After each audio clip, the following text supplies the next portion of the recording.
Hello everyone, a very good morning to all of you. I welcome you all to our channel that's name is Camp Space. I hope so आप सब अच्छे होंगे, सब अपने अपने घर में सुरक्षित होंगे।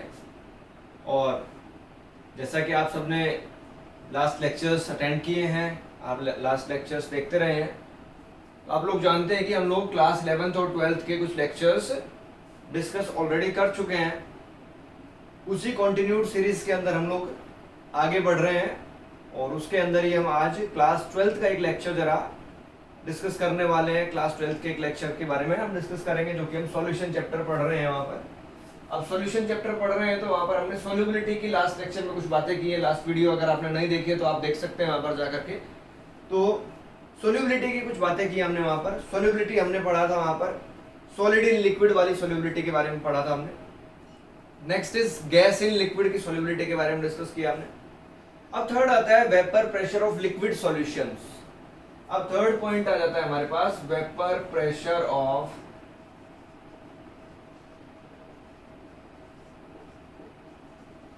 Liquid solutions.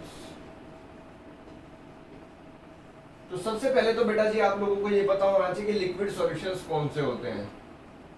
लिक्विड सॉल्यूशंस हमें किसे कहते हैं? लिक्विड सॉल्यूशंस वो होते हैं बेटा जी जिनके अंदर जो सॉल्वेंट होता है ना हमारा, वो लिक्विड स्टेट के अंदर प्रेजेंट होता है। और सॉल्यूट जो है, सॉल्यूट सॉलिड भी हो सकता है, लिक्विड भी हो सकता है और गैस भी हो सकता है। लेकिन गैस इन लिक्विड वाली सॉल्युबिलिटी, जो कि मैंने लास्ट वीडियो में ही आपको पढ़ाया, लास्ट लेक्चर में हमने डिस्कस किया था, जिसमें हेनरीज लॉ के बारे में डिस्कशन किया था। तो गैस इन लिक्विड की सॉल्युबिलिटी के बारे में तो मैंने लास्ट लेक्चर में पढ़ा दिया आपको, ये तो ऑलरेडी डन है। अब हमारा बचता है liquid in liquid and solid in liquid. अब सॉलिड इन लिक्विड भी आप लोगों के दिमाग में आ रहा होगा कि सॉलिड इन लिक्विड भी पढ़ाया था हमने, लेकिन सॉलिड इन लिक्विड अब हम नॉन वोलेटाइल का केस लेकर के पढ़ेंगे, जो कि हम आगे बताऊंगा मैं आपको नॉन वोलेटाइल का क्या मतलब होता है, कैसे होता है, सारी चीजें जरा डिस्कस करने वाले हैं। आप देखिएगा, जुड़े रहिए, साथ में बने रहिए, ध्यान से सुनते रहिए। अब सबसे पहले डिस्कस करते हैं हम लिक्विड इन लिक्विड की बारे में बातें करते हैं। लिक्विड इन लिक्विड के बारे में जरा डिस्कस करते हैं। वेपर प्रेशर ऑफ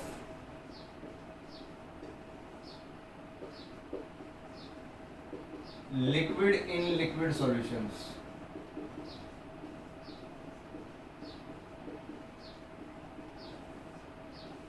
देखिएगा बेटा जी, सबसे पहले जो हम सॉल्यूशन यहां पर ले रहे हैं, ये बाइनरी सॉल्यूशन ले रहे हैं। कौन सा सॉल्यूशन ले रहे हैं?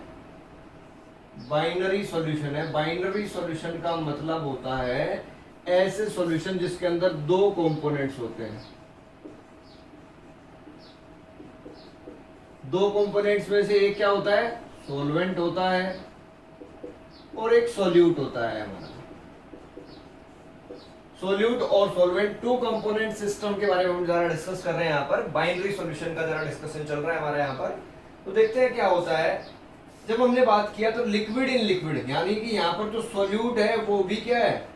लिक्विड स्टेट के अंदर है, और सॉल्वेंट जो है वो भी क्या है? लिक्विड स्टेट के अंदर है। मान लीजिएगा मैं जो सॉल्यूट जो कि लिक्विड स्टेट में, इसको कंपोनेंट नंबर 2 दे देते हैं, और जो कि सॉल्वेंट है लिक्विड स्टेट में, उसको कंपोनेंट नंबर 1 दे देते हैं। अगर मैं बोलूं आपको भाई लिक्विड चीज है, तो लिक्विड चीज को जब आप गर्म करेंगे तो कोई ना कोई वेपर जनरेट करेगा, और वेपर जनरेट करेगा तो वेपर की वजह से कोई प्रेशर जनरेट होता है, उसी को हम वेपर प्रेशर कहते हैं। और जब ये दोनों मिक्सचर में प्रेजेंट होते हैं, एक साथ प्रेजेंट होते हैं, जैसे मान लीजिए कंपोनेंट 1 प्रेजेंट है ये, तो जब आपने इसको गर्म किया, कुछ ये कंपोनेंट 1 था, यहाँ पर कुछ वेपर जनरेट किए इसने। अगर ये प्योर था तो इसने वेपर प्रेशर जनरेट किया P1, और इसके ऊपर नोट लिखा होगा P1 नोट। प्योर के टाइम पर तो P1 नोट लिखेंगे हम इसको। अगर ऐसे सेकंड कंपोनेंट की बातें हम करें, उसको भी जो आप गर्म करेंगे तो ये वेपर से भी जनरेट कर रहा होगा, और इसका जो वेपर प्रेशर होगा P2 नोट होगा, क्योंकि प्योर स्टेट में अभी ये प्योर फॉर्म में है, तो प्योर फॉर्म में P1 नोट और P2 नोट से इनको रिप्रेजेंट किया जाता है। लेकिन अगर मैं क्या बोलूं कि भाई मैंने एक सॉल्यूशन बना दिया जो कि 1+2 है, यानी कंपोनेंट 1 और 2 को ऐड कर दिया। अब जब इसको गर्म करोगे तो भी आप वेपर्स तो जनरेट कर रहा होगा, लेकिन इस टाइम पर अगर फर्स्ट कंपोनेंट का प्रेशर में बोलूं तो P1 होगा और सेकंड कंपोनेंट का अगर प्रेशर में बोलूं तो वो P2 होता है। लेकिन अभी ये प्योर प्रेशर नहीं कहलाएंगे, वेपर प्रेशर नहीं कहलाएंगे, पार्शियल प्रेशर कहलाते हैं। These are known as partial pressures. इनको हम लोग पार्शियल प्रेशर कहते हैं। जब भी कोई मिक्सचर के अंदर, जब भी कोई तीन चार चीजें, दो चीजों का दो कंपोनेंट्स का मिक्सचर बना दिया जाता है, उस टाइम पर जब वो कंपोनेंट्स अपने अपने प्रेशर जो जनरेट करते हैं मिक्सचर के टाइम पर, उस टाइम पर उनके प्रेशर को पार्शियल प्रेशर कहा जाता है, वेपर प्रेशर नहीं। पार्शियल वेपर प्रेशर आप बोल सकते हैं, प्योर नहीं बोल सकते आप, क्योंकि वो प्योर नहीं रहा, वो मिक्स हो चुका है, मिक्सचर बन गया अभी उनका। तो देखिएगा जरा क्या होता है। अब इसी चीज को समझाने के लिए हम आगे और जरा डिस्कस करते हैं। अब मैं कहता हूं कि भाई कंपोनेंट 1 जो है उसका मैंने मोल फ्रैक्शन जो है ना, उसका मोल फ्रैक्शन मैं कहता हूं x1 है। फिर कंपोनेंट नंबर 2 आया तो उसका मोल फ्रैक्शन मैंने मान लिया x2। अब देखिएगा क्या हुआ, इन सब चीजों को एक्सप्लेन करने के लिए एक साइंटिस्ट होते थे, एक साइंटिस्ट आए हमारे लिए इन सब बातों का एक्सप्लेन करने के लिए, जिनका नाम था राउल्ट। राउल्ट नाम के साइंटिस्ट आए और उन्होंने एक लॉ दे दिया, राउल्ट लॉ जिसको कहा जाता है। अब इस राउल्ट लॉ ने बहुत सारी परेशानियां खत्म कर दी। जरा देखो इसको कैसे समझना है हमें। It states that the partial vapour pressure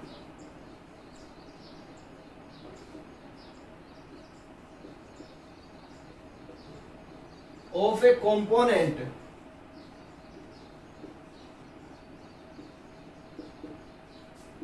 in a solution is directly proportional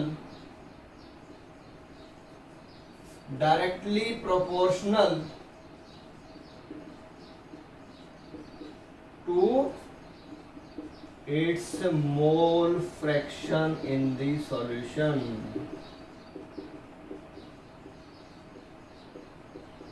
To its mole fraction in the solution। अब देखिएगा जरा क्या बोला इसने, क्या समझाया इसने। ये कहता है कि अगर पार्शियल वेपर प्रेशर ऑफ किसी कंपोनेंट की आप बात करते हैं, कब, जब वो सॉल्यूशन फेज में है, जब वो सॉल्यूशन में दो चीजें मिक्स हो रखी है तब की बात है, तो डायरेक्टली प्रोपोर्शनल होता है उसके मोल फ्रैक्शन, सॉल्यूशन के अंदर उसका जो मोल फ्रैक्शन उसका होगा उसके प्रोपोर्शनल होगा। यानी अगर मैं फर्स्ट कंपोनेंट की बात करूं तो P1 is directly proportional to x1 होगा। ऐसे ही P2 जो होगा वो डायरेक्टली प्रोपोर्शनल होगा x2 के। लेकिन इन चीजों को जब सिंप्लीफाई किया गया तो प्रोपोर्शनलिटी साइन हटाया तो P1 is equals to x1 P1 nought, proportionality constant लगा दिया, क्या, P1 नोट, जो कि क्या था, vapour pressure of pure component. और अगर मैं P2 के लिए बात करूं तो x2 P2 नोट। लेकिन बातें तो अब आएंगी कि भाई जब मिक्सचर बन गया, जब सॉल्यूशन बन गया, उस समय क्या है, उस टाइम पर क्या होगा। अब हमें देखना तो क्या होता है, टोटल प्रेशर देखना होता है। भाई सॉल्यूशन बन गया तो एक एक कंपोनेंट को तो देखेंगे नहीं हम, तो टोटल प्रेशर देखेंगे हम। तो टोटल प्रेशर देखेंगे तो इस टोटल प्रेशर को आपने क्लास 11th में डाल्टन्स लॉ पढ़ा था, और उस डाल्टन्स लॉ ने क्या बोला था कि अगर कई सारी चीजें एक कंटेनर के अंदर पड़ी हुई है और उनका अपना अपना पार्शियल प्रेशर है कुछ, अगर आपको टोटल प्रेशर निकालना है, यानी according to Dalton's law of partial pressure, Dalton's law of partial pressure,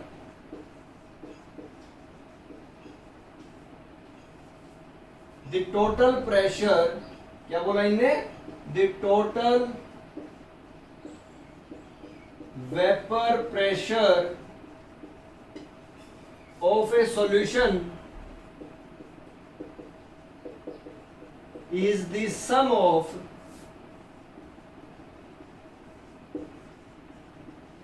partial pressure of its components। Of its component. क्या कहता है कि अगर हमें किसी सॉल्यूशन का टोटल वेपर प्रेशर कैलकुलेट करना है तो उसमें जितने भी कंपोनेंट्स हैं उन कंपोनेंट्स के वेपर प्रेशर का, पार्शियल वेपर प्रेशर का आप सम कर दीजिए। जब सम आप कर देंगे तो वहां से जो चीज निकल के आएगी वही टोटल वेपर प्रेशर होगा हमारे पास। तो अगर मैं बोलूं पी टोटल जो होगा, पी टोटल अगर हमें कैलकुलेट करना है तो मेरे पास तो दो कंपोनेंट लिए अभी हमने बाइनरी सॉल्यूशन, तो P1 प्लस P2 लिख देते हैं हम लोग यहाँ पर। और P1 और P2 की वैल्यू क्या थी अभी हमने निकाली, x1 P1 nought plus x2 P2 not. Okay, तो P टोटल की वैल्यू क्या आ गई बच्चे, देखो बेटा जी ये वैल्यू आ गई P total is equal to x1 P1 nought plus x2 P2 nought. लेकिन एक बात मैंने आपको जब कॉन्सेंट्रेशन टर्म्स पढ़ाई थी तो वहां पर एक बात बहुत अच्छे से पढ़ाई थी आपको मैंने बोला था कि हमेशा मोल फ्रैक्शंस का जो सम होता है वो इक्वल टू 1 होता है, हमेशा होता है कि नहीं होता है। तो अगर मैं यहां से x1 की वैल्यू निकालूं तो 1 माइनस x2 बन जाता है। और अगर इस वैल्यू को मैं इस इक्वेशन में सब्स्टिट्यूट कर दूं यहां पर ला करके, अब इस वैल्यू को मैं कहां पर सब्स्टिट्यूट कर दूं, इस इक्वेशन में सब्स्टिट्यूट कर देता हूं। तो जरा देखिए P टोटल क्या बन जाएगा हमारा, तो P total is equal to 1 minus x2 P1 nought plus x2 P2 nought. अगर इसको और सिंप्लीफाई किया जाए तो क्या बन जाता है, P total is equal to P1 nought plus P2 nought minus P1 nought into x2। ये बिल्कुल सिंप्लीफाइड वर्जन बन गया इस इक्वेशन का। यानी कि इससे आप इस इक्वेशन से आप क्या पहचान पा रहे होंगे, क्या देख पा रहे होंगे, क्या सिग्निफिकेंस होगा इस इक्वेशन का। देखिए अगर मैं P टोटल निकालूं, टोटल वेपर प्रेशर मुझे सॉल्यूशन का कैलकुलेट करना है तो वो किसी भी एक कंपोनेंट के मोल फ्रैक्शन के साथ वेरी करता है, उसके एक कंपोनेंट के मोल फ्रैक्शन के हिसाब से भी कैलकुलेट किया जा सकता है। This is the significance, this is the result from this equation. Got it और नॉट? अगर ये बात आपको क्लियरली समझ आई है तो फिर मैं आगे बताता हूं इसके बारे में जरा क्या कहानी है ये। और अगर हम एक ग्राफ प्लॉट करें, अगर ग्राफिकल मेथड से देखें तो P टोटल वेपर प्रेशर जो सॉल्यूशन का होगा वो एक कंपोनेंट के ही मोल फ्रैक्शन के साथ वेरी भी कर सकता है। ये भी इस इक्वेशन से समझ आती बात है। जब हम इस इक्वेशन से ग्राफ बनाते हैं तो जरा देखो क्या आता है, क्या बात निकल करके आती है।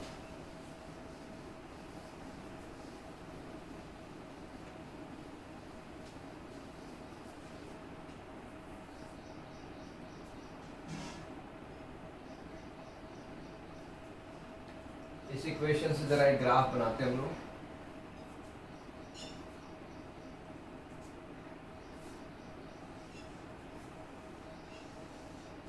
देखिए बेटा जी बहुत ही सिंपल सा है। इधर हम लोग क्या लेने वाले हैं, वेपर प्रेशर लेने वाले हैं दोनों साइड, यहां पर भी और यहां पर भी। ये यहां पर हम क्या लेने वाले हैं, मोल फ्रैक्शन को प्लॉट करेंगे हम यहां पर। देखिएगा अगर मैं P total is equal to x1 P1 nought plus x2 P2 nought equation लिख लेता हूं, चलो इससे थोड़ा और अच्छे से समझ आ जाएगा आपको। अगर मैं कहता हूं कि भाई यहां पर जो x1 है वो 1 है, जब x1 1 हो गया तो x2 क्या होगा, इसका मतलब 0 होगा यहां पर। लेकिन जैसे जैसे मैं इधर जा रहा हूं तो x1 इधर जाने पर 0 हो जाता है और x2 क्या हो जाता है, 1 हो जाता है। तो देखिएगा बेटा जी जब आप x1 यहाँ पर वैल्यू x1 की वैल्यू 1 डालेंगे और x2 की वैल्यू 0 डालेंगे तो ये पूरी टर्म तो क्या हो जाएगी, 0 हो जाएगी कि नहीं हो जाएगी यहाँ से। और जब ये 0 हो जाएगी तो P टोटल यहाँ से क्या निकल के आएगा, P1 नोट के इक्वल ही आएगा। यानी अगर मैं सिंपल सी बात बोलूं तो P total is equal to x1 P1 nought बच जाएगा अगर x2 0 पुट कर दिया जाए, और x1 की वैल्यू 1 है तो P टोटल कितना हो जाएगा, P1 नोट के इक्वल हो जाएगा। मान लीजिए सपोज दैट P1 नोट जो है हमारी ये वैल्यू है कुछ, ये क्या है, P1 नॉट वैल्यू है। क्लियर है? लेकिन जैसे जैसे मैं इधर जा रहा हूं तो वैसे वैसे देखो 1 से 0 की तरफ वैल्यू डिक्रीज कर रही है। डिक्रीज करेगी तो ये वाला ग्राफ भी क्या होगा, कुछ ऐसे डिक्रीज करता हुआ जाएगा कि नहीं जाएगा, बोलो। यानी कुछ ऐसा ग्राफ दिखेगा आपको, ऐसा ग्राफ बन जाएगा कि नहीं बन जाएगा, इस तरीके का ग्राफ प्लॉट कर देंगे हम लोग। लेकिन अगर मैं यहाँ इस कंडीशन पे बात करूं, इस पॉइंट पे जाकर के बात करता हूं, तो यहाँ पर x1 0 है, x2 1 है। अगर x1 0 पुट कर दूं तो इस बार ये वाली टर्म 0 हो जाएगी कि नहीं हो जाएगी, और ये वाली टर्म जब 0 हो जाएगी तो x1 की वैल्यू आप 1 डालेंगे तो p टोटल बराबर क्या आएगा, p2 नोट का इक्वल आएगा। मान लीजिए ये p2 नोट हमारा कोई पॉइंट है, लेकिन अब जब मैं इधर से इधर चलता हूं तो x2 की वैल्यू क्या है, डिक्रीज कर रही है कि नहीं कर रही है। जब x2 की वैल्यू डिक्रीज कर रही है तो ग्राफ कैसा बनेगा, कुछ इस तरीके का ग्राफ बन जाएगा हमारा। बोलो बेटा जी बोलो, समझ आ रही है कि नहीं आ रही बात, बोलो। अगर ये बात समझ आ रही है क्लियरली तो देखिएगा। अगर मैं क्या करूं भाई, p1 नोट x1 यहां पर 1 है, x2 यहां पर 1 है, अगर मैं इन दोनों को कंबाइन कर दूं कुछ इस तरीके से, तो मेरी वैल्यू क्या आ जाएगी, किस चीज की वैल्यू आ जाएगी, मेरी p टोटल जो कि कितना है, x1 p1 nought plus x2 p2 not के इक्वल होता है। इसकी वैल्यू मेरे पास पता लग जाएगी कि नहीं लग जाएगी, बताइए। अब यहाँ पर आप लोगों कुछ लोगों को कंफ्यूजन हो रहा होगा कि सर ये p1 नोट नीचे की तरफ क्यों रख दिया, थोड़ा सा p2 नोट ऊपर की तरफ क्यों रख दिया, क्योंकि जनरली ऐसा माना जाता है, ये ग्राफ जब बनाया गया था तो ऐसा मान लिया गया था कि कंपोनेंट नंबर जो 2 है ना is more volatile than 1। Volatile का मतलब जरा समझ लीजिएगा, वोलेटाइल का मतलब क्या होता है, वोलेटाइल का मतलब होता है which can be converted into vapours, जो वेपर स्टेट में कन्वर्ट किया जा सके उसको हम लोग वोलेटाइल कंपोनेंट कहते हैं। और जो जल्दी वेपर में कन्वर्ट हो जाए वो ज्यादा वोलेटाइल होता है, जो देर में वेपर में कन्वर्ट हो, टाइम ले जाए, ज्यादा टाइम ले, ज्यादा टेम्परेचर कंज्यूम करे, वो कम वोलेटाइल माना जाता है, लेस वोलेटाइल कंसीडर किया जाता है वो। तो इसलिए यहां पर क्या लिया गया है, कंपोनेंट सेकंड को ज्यादा वोलेटाइल माना गया है कंपोनेंट फर्स्ट के कंपैरेटिवली, इसलिए ग्राफ कुछ इस तरीके का दिख रहा है हमें। ये बात अगर आपको क्लियरली समझ आई है तो फिर मैं एक छोटी सी बात आपको और बताता हूं। जब कभी आपको वेपर फेज में कंपोजिशन निकालना हो, वेपर फेज में कब, जब वेपर्स जो है वो सॉल्यूशन के साथ इक्विलिब्रियम में बैठे होंगे, वहां पर अगर आपको वेपर फेज कंपोजिशन निकालना पड़ जाए तो भी आप क्या कर सकते हैं, राउल्ट लॉ यानी डाल्टन लॉ, राउल्ट लॉ को आप कंबाइन करके एक इक्वेशन बनती है। लेकिन बेटा जी सुनो अब बात को जरा थोड़ा सा, अगर ये बात आपको क्लियरली समझ आई है, अगर कोई चीज ऐसी लगे आपको कि ये कम समझ आई है तो आप वीडियो को रिवाइंड कर सकते हैं, और वीडियो को रिवाइंड करके स्क्रीनशॉट ले लेना उसका साथ साथ। देखिएगा सबसे पहले तो मोल फ्रैक्शन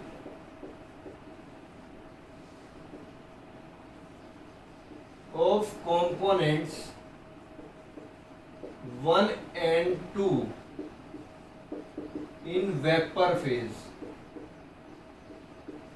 वेपर फेज के अंदर फर्स्ट और सेकंड कंपोनेंट का मोल फ्रैक्शन कैसे लिखा जाता है। फर्स्ट कंपोनेंट, पहली बात तो y1 से रिप्रेजेंट, y से रिप्रेजेंट किया जाता है मोल फ्रैक्शन। जब हम वेपर फेज में बात करते हैं, जो x से रिप्रेजेंट करते हैं हम, वो क्या होता है, सॉल्यूशन फेज की बातें होती हैं। सेकंड कंपोनेंट का अगर रिप्रेजेंट करो तो y2 हो जाएगा। अब हमें क्या निकालना है, composition of vapor phase in equilibrium with solution। जब कभी वेपर फेज जो है वो सॉल्यूशन के साथ इक्विलिब्रियम में होगा, उस टाइम पर अगर आपको कंपोजिशन कैलकुलेट करनी पड़े तो आप क्या करते हैं, तो यहां से एक डायरेक्ट फॉर्मूला बता रहा हूं बेटा जी मैं, P1 is equals to Y1 into P total होता है। टोटल वेपर प्रेशर को Y1 से मल्टीप्लाई कर देंगे तो आपका क्या आ जाएगा, P1 यानी पार्शियल प्रेशर या vapour pressure of component in vapour phase निकल के आ जाएगा, या ये मोल फ्रैक्शन है।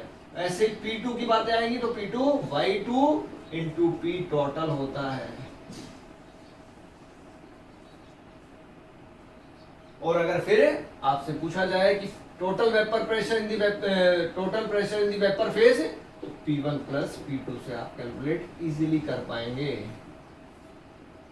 इजीली कैलकुलेट कर सकते हैं आप। बहुत ही इजी सा मेथड हो गया आपके लिए। ये बातें क्लियरली समझ आई हैं आपको? अगर ये बातें बिल्कुल क्लियर हो गई तो फिर आगे चलते हैं, आगे कुछ टॉपिक्स डिस्कस करते हैं, नेक्स्ट पार्ट डिस्कस करते हैं। उससे पहले अगर ये सब चीजें क्लियरली समझ आई है तो आप इसका स्क्रीनशॉट ले सकते हैं, और अगर समझ नहीं आए तो वीडियो को रिवाइंड कर लेंगे, एक बार जरा वीडियो को रिवाइंड करके दोबारा से देख लेंगे, ताकि चीजें बिल्कुल क्लियरली आपको समझ आए। क्योंकि सबसे पहला मोटो यही है कि आपका टॉपिक, आपका पॉइंट, आपका कॉन्सेप्ट बिल्कुल क्लियर हो जाए, तभी मजा आएगा किसी बात में, अदरवाइज कोई फायदा नहीं होगा।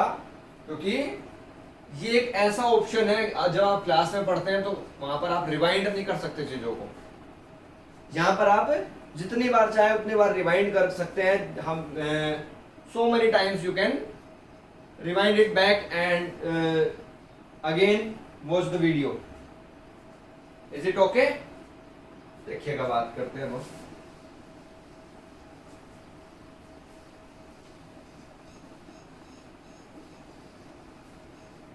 देखिए बेटा जी, अब मैं बात करता हूं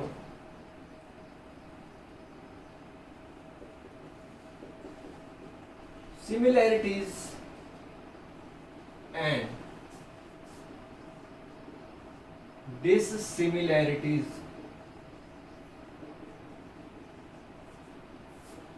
between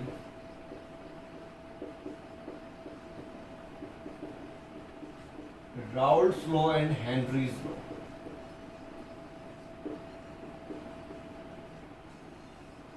हेनरीज लॉ और राउल्ट्स लॉ के बीच में क्या सिमिलरिटी और क्या क्या डिसिमिलरिटीज होती हैं, क्या क्या सिमिलरिटी डिसिमिलरिटी हैं। देखिएगा, राउल्ट्स लॉ क्या कहता है? सबसे पहली बात तो किसी भी कंपोनेंट के लिए बात करते हैं हम लोग, मान लो किसी भी एक कंपोनेंट के लिए बात कर रहा हूं मैं, P2 के लिए बात कर रहा हूं, तो P2 equals to X2, P2 not होता है। अगर मैं यहीं पर उसी चीज के लिए हेनरीज लॉ के लिए बात करूं तो क्या होता है? ये P2 is equals to KH into X2 होता है। यानी दोनों के अंदर ही सिमिलैरिटी क्या है, जरा देखो। दोनों के अंदर पार्शियल प्रेशर जो है, पार्शियल प्रेशर, दोनों के अंदर ही पार्शियल प्रेशर क्या है? प्रोपोर्शनल है मोल फ्रैक्शन के। ये तो एक सिमिलैरिटी हो गई दोनों के अंदर, यानी यही बात है, दोनों में कॉमन बात है, कॉमन पॉइंट है दोनों के अंदर ये। लेकिन अगर मैं डिसिमिलैरिटी की बातें करता हूं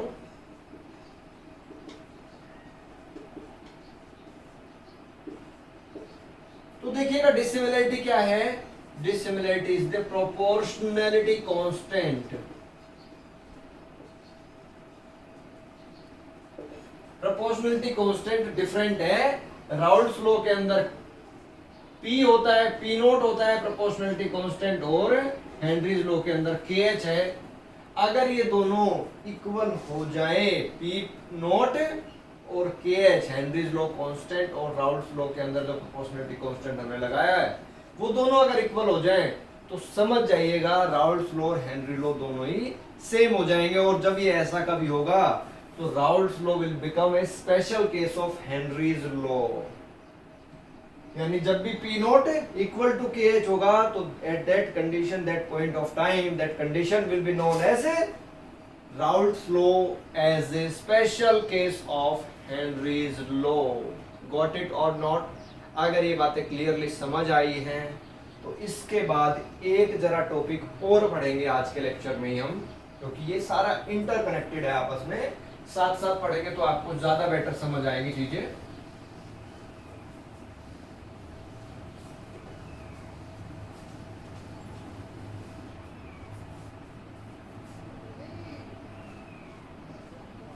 अब हम बात कर रहे हैं वेपर प्रेशर ऑफ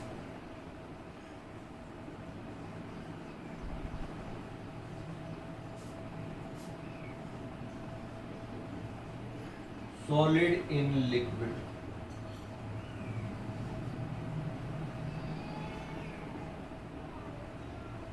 सॉल्यूशंस। यहाँ पर देखिएगा बेटा जी, सॉल्यूट जो है वो सॉलिड है, solute is in solid state and solvent is in liquid state. But the solute which is present in solid state, that is non-volatile solute or non-volatile solid. Non-volatile means which cannot be converted into vapors. जो vapours में convert नहीं किया जा सकता, जो vapour में convert नहीं हो सकता, उसको हम नॉन वोलेटाइल कहते हैं. देखिएगा बेटा जी क्या हुआ, होता क्या है, समझो जरा इस बात को. कंपोनेंट 1 लिया मैंने, अपना कुछ आपने हीट किया, इसको वार्म किया तो कुछ वेपर जनरेट करेगा, वेपर प्रेशर जनरेट करेगा तो P1 नॉट. लेकिन फिर हमने एक कंपोनेंट 2 ले रखा है, आपने इसको हीट तो कर दिया, लेकिन ये है कैसा, नॉन वोलेटाइल है. नॉन वोलेटाइल है तो क्या ये प्रेशर P2 नॉट जनरेट करेगा? बिल्कुल भी नहीं करेगा. मैंने बोला कि जब ये वेपर में कन्वर्ट ही नहीं हो सकता, which cannot be converted into vapor, that is non volatile, then how can it produce vapor pressure? Vapour pressure तो जनरेट नहीं कर सकता है. तो देखिएगा जब इन दोनों को मिक्स करने के बाद एक सॉल्यूशन बना, कुछ ये एक सॉल्यूशन बन गया हमारा. ये क्या है, कंपोनेंट फर्स्ट 1 + 2, यानी ये सॉल्यूशन बन गया हमारा, ये सॉल्यूशन है. तो देखिएगा बेटा जी, जब सॉल्यूशन हमने बनाया, जब ये सॉल्वेंट प्योर था तो इसके सरफेस के ऊपर कुछ इस तरीके की वैकेंसीज थी, कुछ इस तरीके की पोजीशंस थी जहां से वेपर एस्केप आउट होता था, वेपर बाहर निकलता था. तो वेपर, ये जो P1 नोट था, ये मैक्सिमम वेपर प्रेशर था जितना कि प्योर सॉल्वेंट एक्सर्ट कर सकता है, वेपर प्रेशर जनरेट कर सकता है. ये मैक्सिमम प्रेशर रहा होगा अपना, क्योंकि सारी की सारी पोजीशन से सॉल्वेंट नहीं ऑक्यूपाई कर रखी थी, कोई और चीज तो थी ही नहीं वहां पर, कोई अदर सब्सटेंस तो था ही नहीं जो कि ऑक्यूपाई कर सके वहां पर आकर के. तो ये जितना भी वेपर प्रेशर जनरेट किया होगा, प्योर का प्रेशर काफी ज्यादा रहा होगा. लेकिन जब हमने सॉल्यूशन बनाया तो बेटा जी देखो, ये पोजीशंस थी पहले, लेकिन अब आपने क्या कर दिया, कुछ इस तरीके की चीजें भी इसके अंदर डिसॉल्व कर रखी है, ये जो कि क्या है, अपने आप में नॉन वोलेटाइल सॉल्यूट है. अब नॉन वोलेटाइल सॉल्यूट है तो मान लीजिए कुछ इन पोजीशंस के ऊपर भी क्या होगा, नॉन वोलेटाइल सॉल्यूट जा करके ऑक्यूपाई करके बैठ गए इन पोजीशंस को भी, मान लेते हैं. तो देखिएगा पहले अगर कुछ पोजीशंस थी, मान लो पहले 50 पोजीशंस थी जहां से वेपर एस्केप आउट करता था जब सॉल्वेंट प्योर था उस टाइम पर. तो जब सॉल्यूशन बनाया हमने उस टाइम पर, सॉल्यूट जब डिसॉल्व कर दिया, और सॉल्यूट है कैसा, non volatile. Non volatile solute है तो नॉन वोलेटाइल सॉल्यूट ने क्या किया, वो सॉल्यूशन के अंदर तो मिक्स हुआ ही, लेकिन साथ ही साथ जो सरफेस पर जो पोजीशंस थी, जो वैकेंसीज थी जहां से वेपर्स निकलते थे, उन पोजीशंस को भी कुछ को उन्होंने ऑक्यूपाई कर लिया. और उन पोजीशंस को जब ऑक्यूपाई कर लिया तो पहली बात, अब इस सॉल्यूशन का अगर कोई वेपर प्रेशर आता है, मान लो वेपर्स बने हुए हैं, यहाँ पर ये वेपर्स है, ये क्या है, वेपर्स है. तो वेपर्स होंगे तो वेपर प्रेशर भी होगा, और वेपर प्रेशर जो होगा वो इस बार, क्योंकि सॉल्यूट जो है वो नॉन वोलेटाइल है, तो वेपर प्रेशर बेटा जी will be only due to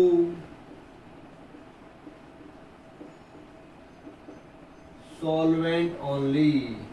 केवल और केवल वो किसकी वजह से होगा, सॉल्वेंट के वजह से ही होगा, क्योंकि सॉल्यूट तो हमने नॉन वोलेटाइल ले रखा है और नॉन वोलेटाइल सॉल्यूट ले रखा है. तो साथ ही साथ जितनी पोजीशन, मान लीजिए 50 पोजीशंस थी प्योर सॉल्वेंट के केस में वेपर्स को एस्केप आउट करने के लिए, लेकिन जब हमने नॉन वोलेटाइल सॉल्यूट डाल दिया उसमें, तो 15 पोजीशंस ऐसी हुई जहां पर सॉल्यूट ने क्या कर लिया, उन पोजीशंस को ऑक्यूपाई कर लिया, तो अब केवल 35 positions, only 35 positions are left to escape out the vapours. तो अगर 35 पोजीशंस है तो अब वेपर प्रेशर प्योर के कंपैरेटिवली क्या हो गया होगा, डिक्रीज हो गया होगा कि नहीं होगा होगा, वेपर प्रेशर डाउन हो गया होगा, डिक्रीज हो गया होगा। और उसी चीज को हमें समझना है इसके अंदर जरा, नॉन वोलेटाइल सोल्यूट के ऐड करने की वजह से सॉल्यूशन का जो वेपर प्रेशर डिक्रीज होता है किसके कंपैरिजन में, प्योर सॉल्वेंट के कंपैरिजन में, उसी को बेटा जी हम लोग क्या कहते हैं, relative lowering in vapor pressure due to the addition of a non-volatile solute. Got it or not? अब अगर मैं बोलूं यहां पर, अगर हम लिखते हैं यहां पर देखिएगा, अगर मैं यहां पर P टोटल की कहानी लिखूं जरा, मैं P टोटल लिख देता हूं यहां पर, तो P टोटल होना तो क्या चाहिए था, P1 प्लस P2, लेकिन P2 तो हमारा नॉन वोलेटाइल कंपोनेंट है, नॉन वोलेटाइल कंपोनेंट है तो इसकी वजह से तो कोई प्रेशर होगा नहीं। तो अब केवल जो टोटल प्रेशर होगा वो किसकी वजह से होगा, केवल सॉल्वेंट की वजह से ही होगा, सिंपल सी बात है। P total is equals to, और P1 की वैल्यू हमें पता है x1 P1 nought from the Raoult's law, और P टोटल यानी P टोटल को मैं क्या कह सकता हूं, P सॉल्यूशन, सॉल्यूशन का जो वेपर प्रेशर उसी को तो P टोटल कहते हैं हम लोग, x1 P1 बन गया हमारा। बोलिए बेटा जी जरा बोलो, ये बात समझ आई कि नहीं आई आपको? अगर ये बातें समझ आई आपको तो अगर आप इस बार वैसा ही ग्राफ बनाए जो ग्राफ मैंने लास्ट वाले केस में बनवाया था, सेम वही ग्राफ अगर आप बनाते हैं, मान लीजिए सपोज दैट ये मोल फ्रैक्शन लिखा है हमने, मान लो x1 की वैल्यू यहाँ पर 0 है, x1 की वैल्यू यहाँ पर 1 है, ये वेपर प्रेशर ले लिया हमने इधर। तो जैसे जैसे वेपर प्रेशर की वैल्यू बढ़ेगी तो वैसे वैसे ग्राफ कुछ इस तरीके का बनेगा कि नहीं बनेगा, और इस ग्राफ में केवल सिंगल लाइन आती है। उस ग्राफ के अंदर तीन तीन लाइनें आपको दिखाई देती, ट्रिपल लाइंस दिखाई दे रही थी। ये क्या है, P1 नोट पॉइंट है हमारा, और ये ग्राफ आपको मिल जाएगा in case of solution of non-volatile solute in a volatile liquid के केस में ये ग्राफ आपको मिलेगा। अगर और ज्यादा अच्छा ग्राफ बनाए तो थोड़ा स्ट्रेट लाइन बना देते हैं इसको, इस तरीके का ग्राफ आपको मिल जाएगा, जनरेट होकर मिलेगा। Is it okay to all of you और नॉट? अगर ये बातें समझ आई हैं इसी इक्वेशन से जरा एक छोटा सा डेरिवेशन मैं आपको और करके दिखाता हूँ। वो डेरिवेशन आपको हेल्पफुल क्यों रहेगा, क्योंकि इससे आगे हम लोग कोलिगेटिव प्रॉपर्टीज डिस्कस करेंगे इस चैप्टर के अंदर, और उसमें से एक कोलिगेटिव प्रॉपर्टी वो यहीं से आती है, तो वो वाली कोलिगेटिव प्रॉपर्टी मैं यहीं से आपको डिस्कस कर दूंगा। हालांकि कोलिगेटिव प्रॉपर्टी के टाइम पर आपको दोबारा से रिकॉल बैक करा दिया जाएगा, लेकिन अभी इसको यहाँ पर समझना ज्यादा इंपॉर्टेंट होगा, ज्यादा अच्छा रहेगा हमारे पास, क्योंकि कॉन्सेप्ट इंटरकनेक्टेड है एक तरीके से अपने पास। जिस कोलिगेटिव प्रॉपर्टी का नाम क्या होता है, रिलेटिव लॉवरिंग इन वेपर प्रेशर, उसी को हम लोग समझने जा रहे हैं। यहाँ पर देखिएगा कैसे समझना है। हमने बनाया क्या, इक्वेशन बनी P solution is equals to x1 P1 nought. अगर इस P सॉल्यूशन को मैं कैसा लिख दूं, इसको मैं लिख देता हूं PS, शॉर्ट फॉर्म में PS लिख देता हूं, PS अपॉन P1 नोट लिख देता हूं जरा मैं, इज इक्वल्स टू, या P1 की जगह P1 नोट की जगह सॉल्वेंट लिख देता हूं, देखो सिंपल सी बात, इज इक्वल्स टू, क्योंकि वन कंपोनेंट तो सॉल्वेंट ही हमारा, इज इक्वल्स टू x1।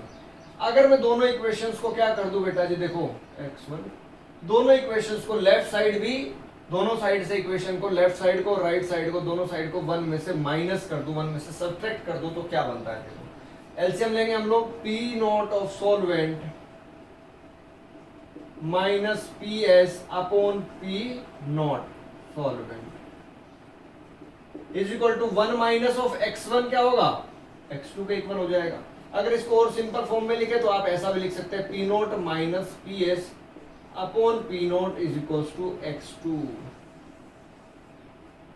ये क्या हो गया बेटा जी, प्योर में से सॉल्यूशन का वेपर प्रेशर कम कर दिया हमने, तो पता क्या लग गया, लोअरिंग इन वेपर प्रेशर पता लगा, कितना वेपर प्रेशर कम हो गया सॉल्यूशन बनाने पर, यानी नॉन वोलेटाइल सॉल्यूट के ऐड करने पर सॉल्यूशन का वेपर प्रेशर कितना डिक्रीज कर गया, और किसके कंपैरेटिवली, प्योर सॉल्वेंट के कंपैरेटिवली। तो lowering in vapour pressure with respect to solvent, pure solvent, तो इसी को क्या कहेंगे, relative lowering in vapour pressure. और वो किसके इक्वल होगा, x2 के, यानी जितना ज्यादा नॉन वोलेटाइल सॉल्यूट आप लोग ऐड करेंगे किसी सॉल्यूशन के अंदर, उतना ही क्या हो जाएगा, उस सॉल्यूशन का वेपर प्रेशर डिक्रीज हो जाएगा, डिक्रीज हो जाएगा, डिक्रीज हो जाएगा। This is known as relative lowering in vapour pressure. इसी को तो हम लोग relative lowering in vapour pressure का कॉन्सेप्ट समझते हैं, पढ़ते हैं। इसी को तो हम लोग क्या जानते हैं, इसी को हम लोग क्या कहते हैं, relative lowering in vapour pressure. यही तो हमारे लिए relative lowering in vapour pressure, जो कि क्या फॉर्मूला बन गया, P nought minus P S upon P nought is equal to x2। x2 क्या होता है, mole fraction of relative lowering in vapour pressure is equal to mole fraction of solute. यानी जितना ज्यादा नॉन वोलेटाइल सॉल्यूट आपने add किया होगा, उतना ज्यादा वेपर प्रेशर सॉल्यूशन का डिक्रीज कर जाएगा। Is it okay to all of you और नॉट? अगर ये सब बातें आपको बहुत अच्छे से क्लियर हो गई हैं, तो ये था हमारा आज का लेक्चर, क्या पूरा कॉन्सेप्ट, पूरा फंडा। इसके बाद हम लोग सॉल्यूशंस के कुछ टाइप्स डिस्कस करने वाले हैं। आइडियल सॉल्यूशंस कौन से होते हैं, नॉन आइडियल सॉल्यूशंस कौन से होते हैं, उन नॉन आइडियल सॉल्यूशंस के अंदर पॉजिटिव डेविएशन, नेगेटिव डेविएशन, क्या क्या कहानियां होती हैं, वो सब बातें डिस्कस करेंगे हम लोग, लेकिन नेक्स्ट लेक्चर्स के अंदर। तो बने रहिए, जुड़े रहिए हमारे साथ, और कोऑपरेट करिएगा, साथ साथ होमवर्क करिएगा। जो भी पढ़ते हैं आप उसका होमवर्क डेली साथ साथ करते जाइएगा। अभी कुछ टाइम के अंदर हम लोग 2-4-5 दिन के अंदर एक टेलीग्राम चैनल का लिंक आपको दे देंगे, जिसमें होमवर्क डाल दिया करेंगे। आप वहां से होमवर्क नोट डाउन कर सकते हैं, और वो जो होमवर्क दिया जाए बस आप उतना होमवर्क कर लेंगे तो आपके लिए सफिशिएंट, मोर देन सफिशिएंट हो जाएगा। तो बने रहिए, जुड़े रहिए, साथ रहिए, और हेल्दी रहिए, अपने अपने घर पर मुस्कुराते रहिए और अच्छा करते रहिए कुछ ना कुछ। Thank you and have a nice day.